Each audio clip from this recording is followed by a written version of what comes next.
Hi YT family, welcome back to our channel Bhavani homely vlogs and cooking. అందరూ ఎలా ఉన్నారు? ఈరోజు మన రెసిపీ వచ్చేసి దమ్ బిర్యానీ అండి. దీన్ని టేస్టీగా రెస్టారెంట్ స్టైల్లో ఎలా చేసుకోవాలో చూసేద్దాం. అంతేకాకుండా మన ఇంటికి ఎంతమంది గెస్టులు వచ్చినా భయపడకుండా నేను చెప్పే ఈ కొలతలు ఫాలో అవుతూ చేయండి. వాళ్ళకి మీరు 100% టేస్టీ బిర్యానీ పెట్టడం గ్యారెంటీ. ఇంకా వీడియోలోకి అయితే వెళ్ళిపోదాం. ప్లీజ్ వీడియోలోకి వెళ్ళే ముందు ఒక చిన్న రిక్వెస్ట్, మన ఛానల్ ఎవరైనా సబ్స్క్రైబ్ చేసుకోకపోతే సబ్స్క్రైబ్ చేసుకోండి. వీడియోలోకి అయితే వెళ్ళిపోదాం. దీనికోసం ముందుగా స్టవ్ ఆన్ చేసి స్టవ్ పై కడాయి పెట్టి దాంట్లో ఆయిల్ వేసి బాగా హీట్ అయిన తర్వాత ఇలా సన్నగా పొడుగ్గా కట్ చేసుకుని ఉల్లిపాయ ముక్కలను అయితే వేసుకోవాలి. వీటిని హై ఫ్లేమ్లో పెట్టి దగ్గరుండి కలుపుతూ గోల్డెన్ బ్రౌన్ కలర్ వచ్చేంత వరకు ఫ్రై చేసుకోవాలండి. ఇప్పుడు దీంట్లో అయితే కొంచెం మసాలా, కొద్దిగా కారం వేసుకొని గోల్డెన్ బ్రౌన్ కలర్ వచ్చే వరకు ఫ్రై చేసుకుందాం. ఎందుకంటే మనకి దమ్ బిర్యానీలో ఈ ఫ్రైడ్ ఆనియన్స్ అయితే వాడతారు కదా, అందుకని చెప్పేసి ఇంక ఇలా ఫ్రై అయిన ఆనియన్స్ని వేరొక బౌల్లోకి అయితే తీసుకోవాలి. ఇవైతే ఈ కలర్లో ఉన్నప్పుడే తీసేయాలండి, లేదు అంటే మనకు బయటికి తీసాక కలర్ కూడా ఇంకొంచెం చేంజ్ అవుతాయి. ఇప్పుడు మనం చికెన్ మ్యాగ్నేట్ చూసేద్దాం. దీనికోసం నేను మంచిగా వాష్ చేసుకొని కేజీన్నర చికెన్ అయితే తీసుకున్నాను. ఇప్పుడు ఈ చికెన్లో 1.5 టేబుల్ స్పూన్ సాల్ట్, అలానే 1.5 టేబుల్ స్పూన్ కారం వేసుకోవాలి. నేను ఇక్కడ వాడే కారం కొంచెం ఘాటుగా ఉంటుందండి, అందుకే నేను చాలా తక్కువగా వేసుకుంటున్నాను. మీరు తీసుకునే కారం ఘాటు బట్టి మీరు కారాన్ని అడ్జస్ట్ చేసుకోండి. తర్వాత దీంట్లో 1/2 స్పూన్ పసుపు, అలానే నేను ఇక్కడ 2 నిమ్మకాయలను అయితే రసం పిండుకొని పక్కన పెట్టుకున్నాను, దాంట్ని కూడా ఇప్పుడు వేసుకుంటున్నాను. ఇలా వేసుకున్న తర్వాత వీటన్నిటిని చికెన్కి బాగా పట్టేలాగా కలుపుకోవాలి. ఉప్పు, నిమ్మరసం, పసుపు, కారం ఇవన్నీ చికెన్ లోపలికి వెళ్ళి మనకు ఆ టేస్ట్ అనేది తెలుస్తుందండి, అందుకు మనం బాగా కలుపుకోవాలి. ఇప్పుడైతే దీంట్లో 1 టేబుల్ స్పూన్ జీరా పౌడర్ వేసుకోవాలి. తర్వాత 2 టేబుల్ స్పూన్స్ ధనియాల పొడి వేసుకోవాలండి. ధనియాల పొడి వల్ల బిర్యానీకి మంచి టేస్ట్తో పాటు కలర్ కూడా యాడ్ అవుతుంది. దీంట్లో 1 table spoon chicken masala, 1/2 table spoon garam masala, 2 table spoons వరకు బిర్యానీ మసాలా వేసుకోండి. ఈ మసాలా నేను ఇంట్లో రెడీ చేసుకున్నదే.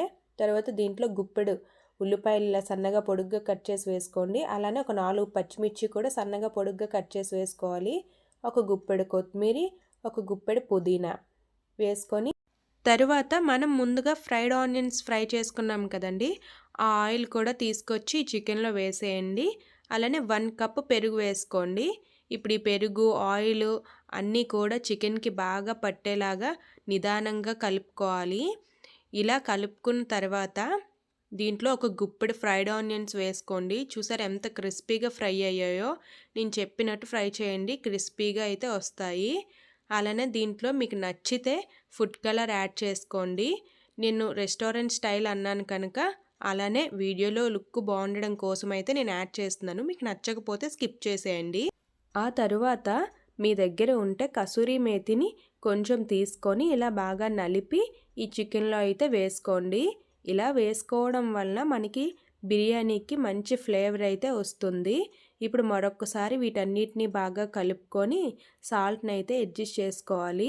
ఇక్కడ మీరు ఇలా చికెన్ కుక్ అవ్వకముందు చూడడం ఇష్టం లేకపోతే చికెన్ కుక్ అయ్యేటప్పుడు కూడా సాల్ట్ని అడ్జస్ట్ చేసుకోవచ్చు. ఇప్పుడు ఇలా కలుపుకొని నీట్గా పెట్టేసిన తర్వాత మూత పెట్టి మీకు టైం ఉంటే ఒక 2 అవర్స్ మ్యాగ్నేట్ చేసుకోండి. ఒకవేళ టైం లేకపోతే ఒక 1/2 అవర్ లేదా 1 అవర్ అయినా ఫ్రిడ్జ్లో మ్యాగ్నేట్ చేసుకోండి. నేనైతే కరెక్ట్గా 1 అవర్ చికెన్ మ్యాగ్నేట్ చేసుకున్నాను. 1 అవర్ తర్వాత మూత తీసి చూస్తే ఆయిల్ పైకి తేలి చికెన్ బాగా మ్యాగ్నేట్ అయింది కదా. వీటిని మరొకసారి గరిటెతో ఇలా కలుపుకొని స్టవ్ ఆన్ చేసి స్టవ్ పైన పెట్టుకొని ఫ్లేమ్ని హైలో పెట్టి చికెన్ వాటర్ మొత్తం రిలీజ్ అయ్యేంత వరకు అలానే ఉంచుకొని వాటర్ రిలీజ్ అయిన టైంలో మూత పెట్టుకోవాలండి. చికెన్ అయితే కుక్ అవుతూ ఉంటుంది. ఈలోగా మనం రైస్ అయితే కడుక్కొని నానబెట్టుకుందాం. నేను ఇక్కడ బాస్మతి రైస్ వచ్చేటప్పటికి బాగా తీసుకున్నానండి. ఇవి చాలా బాగుంటాయి. నేను ఇక్కడ బియ్యం వచ్చేసి 2.5 గ్లాసులు తీసుకుంటున్నాను. ఇది 1/2 గ్లాస్ అండి. కేజీల రూపంలో చెప్పాలి అనుకుంటే 1/2 కేజీ మీద 1/2 గ్లాస్ ఎక్స్ట్రా తీసుకున్నాను. ఇలా తీసుకున్న బియ్యంలో నీళ్ళు పోసి శుభ్రంగా కడుక్కున్న తర్వాత వీటిని అయితే 20 నిమిషాలు పక్కన పెట్టుకోవాలి. ఈలోగా మన చికెన్ కర్రీ ఎంతవరకు వచ్చిందో చూద్దాం రండి. చూసారా చికెన్లో ఎంత వాటర్ ఉందో, ఈ వాటర్ అంతా ఇంకుతుంది లైట్గా. మీరు మీడియం ఫ్లేమ్లో పెట్టి కుక్ చేసుకోండి. ఈలోగా మనం బియ్యంకి వాటర్ రెడీ చేసుకుందాం. వేరొక గ్యాస్ మీద ప్యాన్ పెట్టి ప్యాన్లో కొద్దిగా ఆయిల్, అలానే మీ దగ్గర ఉంటే కొంచెం నెయ్యి వేసుకోండి. ఇలా వేసుకున్న తర్వాత హోల్ బిర్యానీ మసాలా వేసుకోవాలి. ఆకు, చెక్క, జాపత్రి, లవంగీలు, మిరియాలు, యాలకులు, సోంపు, షాజీరా ఇవన్నీ వేసుకొని చక్కగా ఫ్రై చేసుకోవాలి. ఇప్పుడు వీటిలోనే కొద్దిగా కొత్తిమీర వేసుకోండి. ఇలా వేసుకున్న తర్వాత దీంట్లో వాటర్ పోసుకోవాలి. వాటర్కి ఏమీ మెజర్మెంట్ ఉండదండి. ఎసరికి ఎలా అయితే వేసుకుంటామో అలా నీళ్ళు వేసుకోవడమే. ఇప్పుడు దీంట్లో కల్లుప్పు వేసుకోవాలి. కొంచెం ఎక్కువగానే వేసుకోండి. అన్నం వంచేసిన తర్వాత కరెక్ట్గా సరిపోతుంది. ఇప్పుడు దీంట్లో కొద్దిగా బిర్యానీ మసాలా, అలానే కొద్దిగా అల్లం వెల్లుల్లి పేస్ట్ వేసుకోవాలి. ఇలా బాగా నీళ్ళు మరిగిన తర్వాత ఇందులో మనం ఏవైతే బిర్యానీ సామాన్లు వేసామో అవన్నీ బయటికి తీసేయండి. కొంతమందికి నచ్చుద్ది, కొంతమందికి నచ్చదు, అందుకని నేను తీసేసాను. తర్వాత మనం ముందుగా నానబెట్టుకున్నాం కదా రైస్, అదైతే దీంట్లో వేసుకోవాలి. వేసుకున్న తర్వాత మీరు ఎక్కువగా గరిటతో తిప్పొద్దండి, రైస్ అనేది ముక్కలు అయిపోద్ది. జస్ట్ వేసాక ఇలా ఒక 2 సార్లు కలుపుకొని అలా కుక్ అవ్వనివ్వండి హై ఫ్లేమ్లో పెట్టి. ఇప్పుడు మనం చికెన్ కర్రీకి వచ్చేస్తే దీంట్లో రసం అనేది ఒక బౌల్లోకి కొద్దిగా తీసుకోండి. ఇది దమ్ చేసేటప్పుడు యూజ్ చేస్తాము. అలానే ఇక్కడ నేను రైస్లో అయితే కొద్దిగా నిమ్మకాయ పిండుకుంటున్నాను. ఎందుకు అంటే మనకి రైస్ అనేది ముక్కలు అవ్వకుండా ఉంటుందండి, పొల్లులుగా వస్తుంది. దమ్ బిర్యానీ ఎవరైనా కొత్తగా చేస్తున్నప్పుడు మెయిన్ టాస్క్ అంతా కూడా బియ్యం ఉడికించుకోవడమే. అంత టెన్షన్ పడొద్దండి. ఇలా ఒక బియ్యపు గింజ తీసుకొని నొక్కితే అది వెంటనే విరిగింది అంటే అది 50% కుక్ అయిపోయినట్టే. ఇలా కుక్ అవుతున్న రైస్ని గ్యాస్ ఆపకుండానే సిమ్లో పెట్టుకొని 70% కుక్ అయిన చికెన్లో అయితే ఇలా వేసుకోవాలి ఒక లేయర్గా. ఇలా వేసుకున్న తర్వాత దీనిపైన మనం ముందుగా చికెన్ జ్యూస్ తీసుకున్నాం కదా, దాన్ని అయితే వేసుకోవాలి.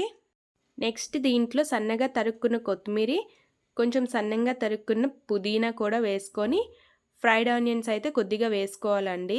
ఇలా వేసుకున్న తర్వాత దీంట్లో ఒక 1/2 టేబుల్ స్పూన్ వరకు బిర్యానీ మసాలా వేసుకోండి, టేస్ట్ బాగుంటుంది.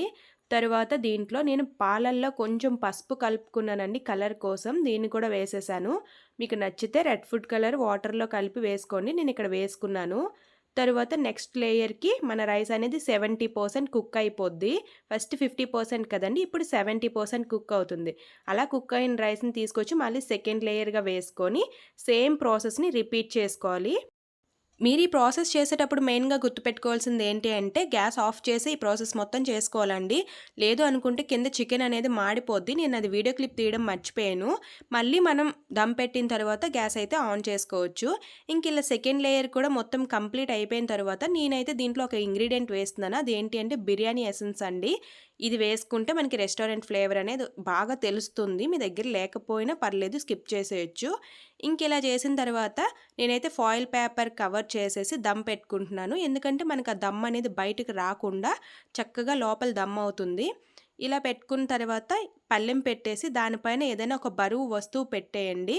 పెట్టేసిన తర్వాత మనం గ్యాస్ని సిమ్లో పెట్టుకొని ఒక 15 మినిట్స్ కుక్ చేసుకుంటే చాలు. ఎందుకంటే మనం ఆల్రెడీ చికెన్ అనేది కుక్ చేసుకున్నాం కదా, అందుకని ఒక 15 మినిట్స్ సిమ్లో పెట్టి కుక్ చేసుకోండి. 15 మినిట్స్ తర్వాత మీరు వెంటనే ఓపెన్ చేయకుండా ఇంకో 15 మినిట్స్ దమ్ అయిన తర్వాత మనం బిర్యానీ పైన మూత అయితే తీసుకోవాలండి. అప్పుడే మనకి ఆ దమ్ అంతా కూడా వెళ్ళి బిర్యానీకి పట్టి ఆ ఫ్లేవర్ తెలుస్తుందండి. చూసారా ఇక్కడ బిర్యానీ ఎంత చక్కగా వచ్చిందో, రైస్ ఎక్కడ అంటుకోకుండా విడివిడిగా చాలా బాగా వచ్చింది. మీరు ఎప్పుడు ఇంట్లో బిర్యానీ చేసినా బాగా కుదరాలి అనుకుంటే ఈ కొలతలు అయితే ఫాలో అయిపోండి. చాలా టేస్టీగా ఉంటుంది, సింపుల్గా చేసుకోవచ్చు. అలానే మీరు ఎక్కువ క్వాంటిటీ చేయాలి అనుకుంటే నేను చెప్పే కొలతల్ని డబల్ చేసుకోండి. తక్కువ క్వాంటిటీ చేయాలి అనుకుంటే నేను చెప్పే కొలతల్ని సగం సగం వేసుకోండి. మీకు బిర్యానీ చాలా బాగా కుదురుతుంది. అలానే మీకు ఈ వీడియో నచ్చితే లైక్ చేయండి, షేర్ చేయండి. ఇంకెన్నో వెరైటీ వంటల కోసం మన ఛానల్ని సబ్స్క్రైబ్ చేసుకోండి. Thank you for watching.